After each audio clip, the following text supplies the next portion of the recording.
Hello friends, welcome to Zydex.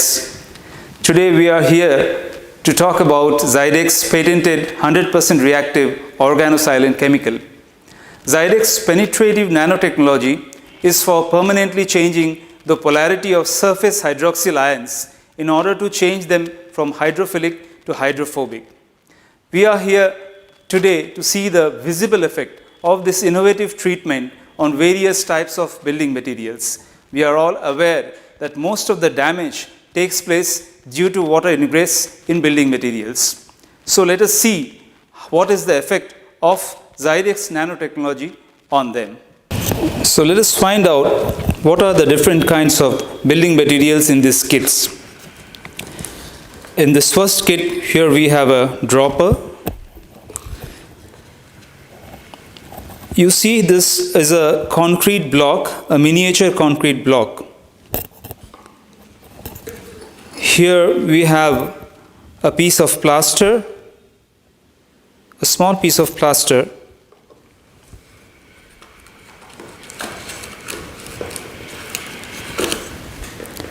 We also have a small piece of brick here.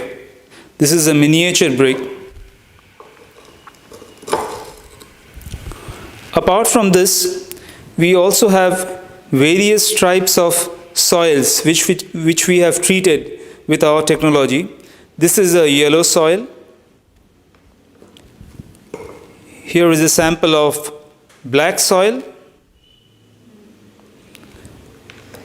And here we have ordinary sand. Apart from this, another type of popular building material which is finding its place in the construction industry are the fly ash bricks, also known as AAC blocks. Here we have a miniature sample of AAC block. These samples are half treated with organosilane chemical and half untreated. As it is a penetrative and reactive technology, you would see visually it's very difficult to find out which area has been treated with the chemical and which is not. We will carry out a drop test.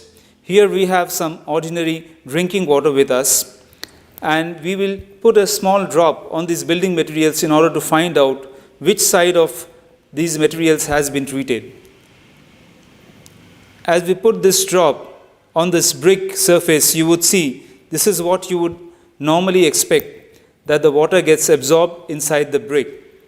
While we do it on the other side, you would see that the water droplet is not only not penetrating inside, but it is running off from the surface. Now let us do the same thing with the plaster block. We put a few drops on one side of the plaster. Now let us try to do this on the other side. As you see, there is no water absorption on this side. Now let us again do the same thing with the fly ash brick. You see the water getting absorbed. Now we shall do it on the opposite side. You can visualize the difference between a treated and an untreated surface. Here we have a small concrete block. Let us presume that it's raining and the block is going to completely get drenched with water. We'll try to dip it inside the water and let us see what happens.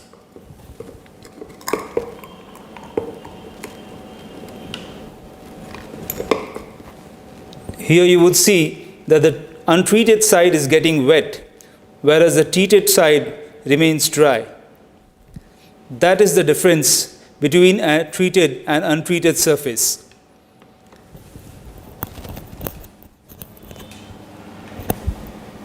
Now we will take out samples of these treated soil. Here we have a small quantity of yellow soil with us.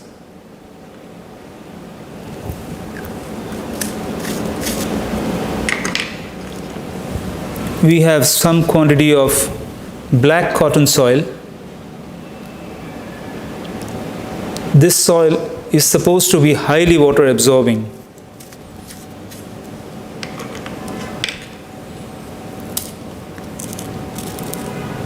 And here we have a sample of treated sand.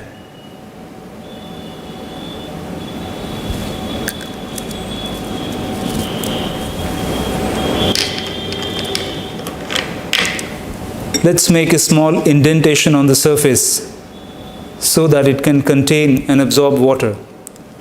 Now let us see what is the effect of on these soils when it comes in contact with water.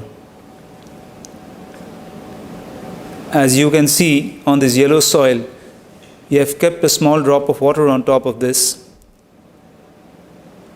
Here is the black cotton soil.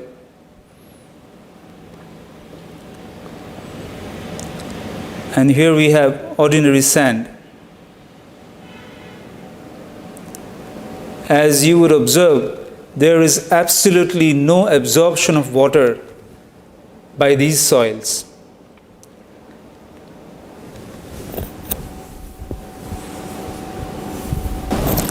After the soil test, here we have a real life-size brick with us. You would see that there's a grooving in the middle of the brick.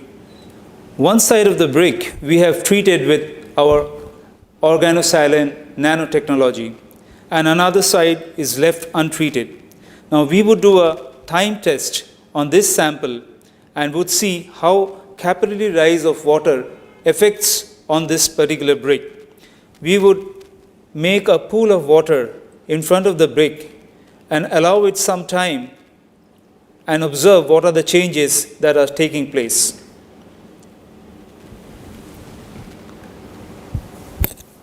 So now we go back to the brick which we had submerged underwater. As you recollect, we have one side of the brick which is treated with organosilane, and there is the other side which is untreated. You can make the visual difference. There is a capillary rise which has taken place inside the brick. On the treated surface, we see no capillary rise taking place. This is what exactly happens in our houses during monsoon or for some other reasons. When the water table rises up, we see a rising dampness on the walls. A treated surface ensures that the water in its liquid form is not able to rise on a treated building material. As you have seen the effect of organosilane treatment on various building materials, what comes to our mind next is where should we use it? So let us understand where we should use this nanotechnology in order to protect our structures. First, let's talk about above ground structures. Most of the area which sees exposure to water is the vertical walls, and we have to protect our vertical walls from water seepage and water dampness ingressing inside.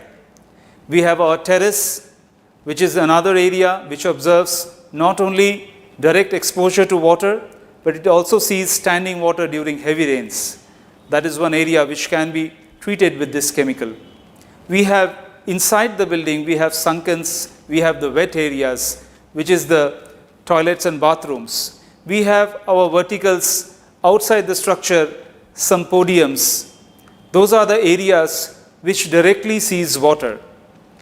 Below ground, if we go, there are various areas which experiences water.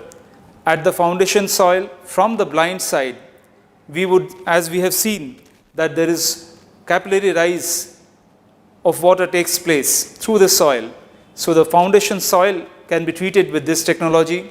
The footings, whether it is isolation footing or pile type structure or a raft foundation, it can be treated from all the external sides, which is going to see direct experience of water.